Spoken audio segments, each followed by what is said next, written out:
Radhe Radhe friends. जैसा कि आपने देखा ही होगा कि मैंने अपनी वीडियो पे टाइटल लगाया है भाग्य पे इठलाऊं मैं। और क्यों ना इठलाऊं, हम सबको अपने भाग्य पे इठलाना चाहिए। प्रभु ने हमें क्या नहीं दिया है, सब कुछ तो फ्री में दिया है। सांसें दी हैं, शरीर दिया है, हाथ दिए हैं, पैर दिए हैं, दिमाग दिया है, जिससे हम अपने काम को अच्छे से कर पाते हैं। मैं ये कहना चाहती हूँ कि जैसे एक बच्चा होता है, उसकी एक फेवरेट टीचर होती है। पढ़ता तो वो सबसे है, सारी टीचर अच्छी होती है, लेकिन एक उसकी टीचर फेवरेट होती है और वो उस टीचर्स के हर एक चीज़ को फॉलो करने की कोशिश भी करता है। जैसे मेरे इष्ट देव भोलेनाथ जी हैं। अगर मैं उनका एक गुण भी फॉलो करने की कोशिश करूँ तो मतलब कर ही नहीं पाऊँगी। भोलेनाथ मतलब भोलेनाथ जिन्होंने दुनिया को बचाने के लिए विष को ग्रहण कर लिया, मतलब सिर्फ दूसरों का भला सोचा। ये गुण क्या हम अपने जीवन में ला पाते हैं? वो उन पे क्या चढ़ता है, मतलब बबूल चढ़ता है। उन्होंने गले में क्या धारण किया हुआ है, सर्पों की माला धारण करी हुई है।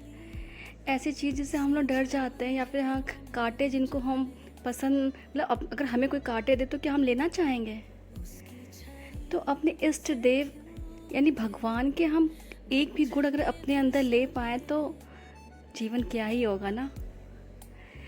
तो भाग्य पे तो इठलाना के मतलब यही है कि प्रभु ने हमें इतना सब कुछ दिया है, हमें ये मनुष्य जीवन दिया है, हम उनकी पूजा कर पा रहे हैं, उनका नाम ले पा रहे हैं, हम पशु योनि में नहीं जन्मे हैं।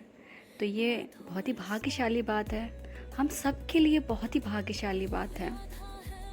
जिस तरह से हम किसी वाहन में या किसी रिक्शे में, ट्रेन में या प्लेन में बैठते हैं और निश्चिंत हो करके आराम से यात्रा का आनंद लेते हैं कि जो ड्राइव कर रहा है वो आराम से हमें अपने गंतव्य पे पहुंचा देगा, वैसे हमारा जीवन है। हमारे जीवन को चलाने वाले वो प्रभु हैं, तो हमें किस बात का डरना। लेकिन जिस तरह से हर चीज़ के एक रूल्स होते हैं, या फिर हम जैसे किसी ट्रेन में बैठे होते हैं तो ये होता है कि हमें हाथ बाहर ही निकालना है, नहीं तो हाथ हमारा कट जाएगा। उसी तरह से जीवन में भी बहुत सारे रूल्स होते हैं, हमें क्या करना चाहिए, क्या नहीं करना चाहिए। तो क्या हम फॉलो करते हैं उन चीज़ों को? नहीं करते हैं ना फॉलो। अच्छा, मैं ये जो वीडियोस बनाती हूँ आपको अच्छे लगते हैं?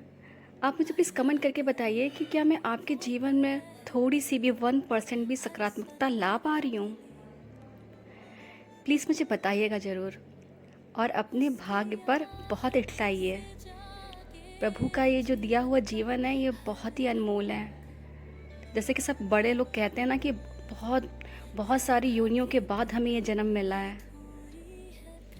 जिस तरह से बच्चे को अगर हम ये बोल दें कि आज पूरे दिन आपको कार्टून देखना है तो कितना खुश हो जाता है और मतलब ऊबता भी नहीं है।